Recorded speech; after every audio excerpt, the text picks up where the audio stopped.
This is Next Station London, a brief tutorial on Board Game Arena. Next Station London is a flip and write. Obviously, we won't actually be writing when it's on BGA, but we are connecting various stations to run 4 different colored subway lines as cards flip and give us various options to do so.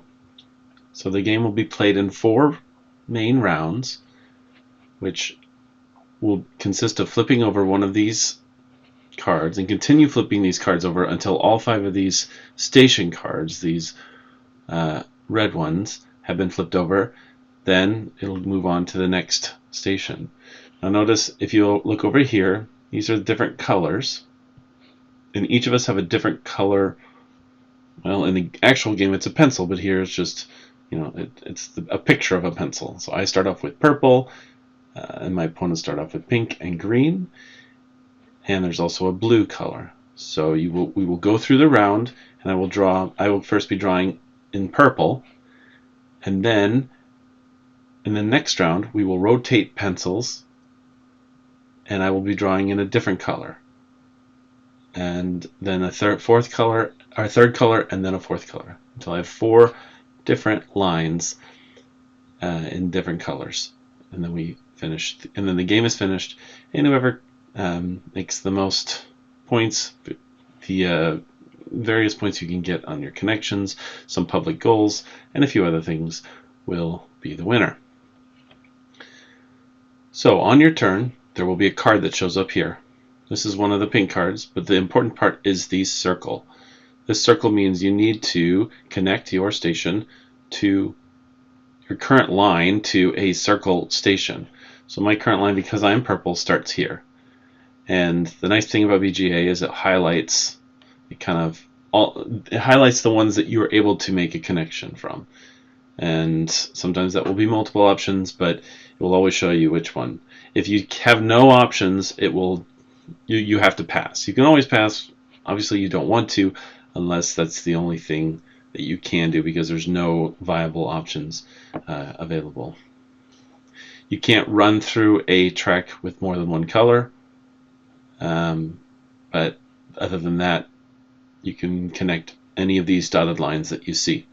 So I start off with this square station, and it wants me to go to a circle station. So if I click on this, I have 2 options, and it even highlights those options. I can go here or here. I know that I can get some points for crossing this river, so I decide to go here first. Well, let's see how that looks.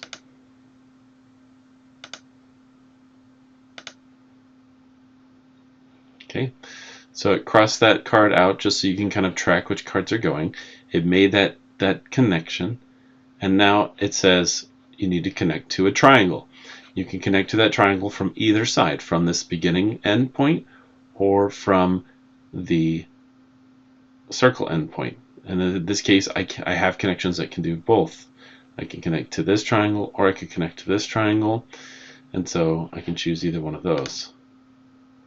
I decided to do that. I crossed over the river again. That gets me some points. I'll explain the points in just a bit, but then you keep going, flipping cards and making lines.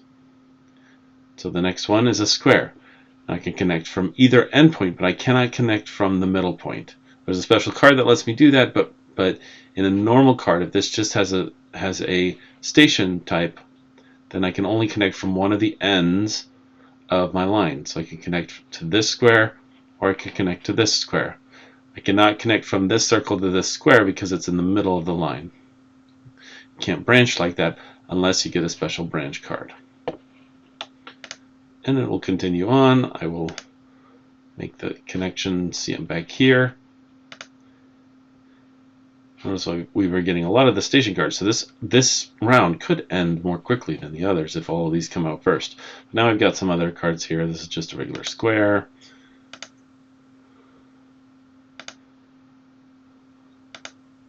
Oh, and then this card came out. So when this card comes out, it will attach to the next card, and it means you can branch off of any point in your space. So you can see that I did that here. and that wasn't just on the endpoint. I branched off, and it attaches to this next one that says where you can go, and this is the wild symbol. So it basically says you can branch off from any point on your line to another point of any shape, any of the 4 shapes.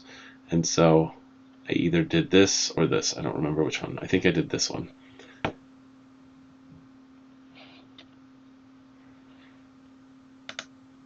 And we'll continue.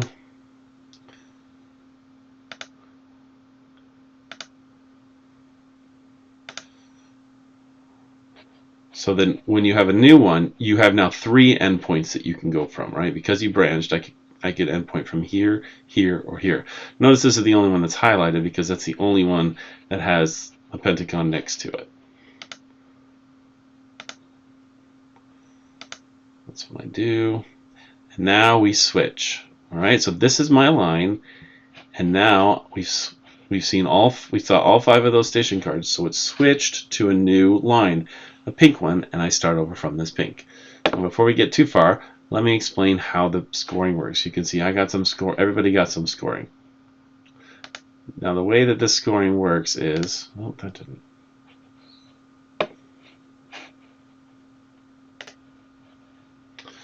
Sorry, I didn't realize, but if you click on this plus sign here, it will put the scoring down here so you can see it better. That would have been nice to know when I was playing. All right, so let's talk about the scoring. So the main scoring happens after every round, and it will take the number of sections that you cover, right? So sections are these 9, plus these little corner sections also count. So you could theoretically get a total of 13 sections, but I don't think that's really possible with the number of cards that will come out per round. But you take the number of sections that you cross into. I've got 1, 2, 3, and 4 where my lines go into, and you multiply that times the number that is the highest number of stations within a single section. And so in this case, this is my highest because I have 1, 2, 3, and 4 connected in this single section. Multiply those 2 together, and then you add the number of times you cross a river times 2. So since I crossed the river twice, I get 4 points there, and that's 20 points for that round. And that goes for every round for each individual line. You can see some of these. I think they're called tourist attractions. They look kind of like a gear. If you connect to those, then you start crossing these off, and as you cross them off, you get more points as you go. So you can see if I cross this one off, I get 1 point. Cross that one off, 2, 4, and so forth. Then over here, these are if you connect multiple lines to the same station. In this case, if you connect 2 lines to the same station, so let's say I connected this pink one over to this circle station here, that would be a connection of 2 lines. For every one that I do that, I get 2 points. For every one that I connect to 3 lines, I get 5 points, and 9 points if I connect all 4 lines to the same station. It's tricky to do because you can't run over the same line, so you'd have to kind of weave your way through it in order to avoid collisions and having to reuse or getting stuck.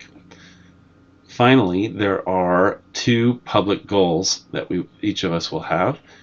There'll be community goals that everybody has the same goals. In this case, this is saying you should have at least 8 interchange stations. That's what these are, where you have 1 or more stations meeting at the same spot. They don't have to be 2, they could be 3 or 4, but you need to have 8 of those by the end of the game, and if you do, you get 10 points. In this case, it's saying if you can connect to all 5 tourist sites in the city, then you will get an extra 10 points as well. Right, so you can, there's 1, 2, 3, 4, 5. If you somehow connect to all 5 of those, then you get an extra 10 points here. Notice there are way more than 5 sections here. If I connected my purple line to that one and then later my green line to that one, they would both mark that off. So you can get up to 25 points here if you connect multiple ones to those tourist stations. I didn't end up doing that, but that public goal is worth trying for because that 10 points can make a difference at the end of the game. And so we will go through each of the 4 lines, and draw each of the 4 lines, and then see what the totals are at the end of the game. I'll pause and skip to somewhere later in the video, in the game. All right, here is the last card of the game. You can see I have my 4 different lines going. After kind of the second round, started really making sure I would get these 2 bonus goals. I thought those would be helpful to get. And yeah, I ended up doing fairly well. I probably could have paid attention more to some of these corner ones and gotten those when I had the chance.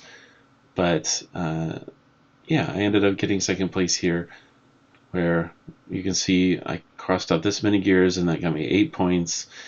I got 8 of these, which gave me 8 of these intersections with just 2 lines. Notice like this one here, it looks like it's 1, 2, 3, 4, 5, but it's only 2 different colored lines, so it only gave me this. It only qualified for this one. I did get both public goals, which gave me an extra 20 points, and I ended up, after trying this last line,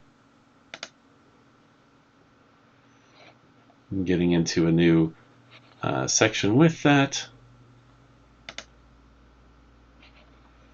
ending up with 121 points. Close second place. So as you can see, it's a fairly straightforward, quick game. You're managing all 4 of these different colored lines. You want to look at your public goals. You want to try to get into the different sections, but also make sure you have enough stations in a single section to make that multiplier work well for you. And that's it. I hope this is helpful.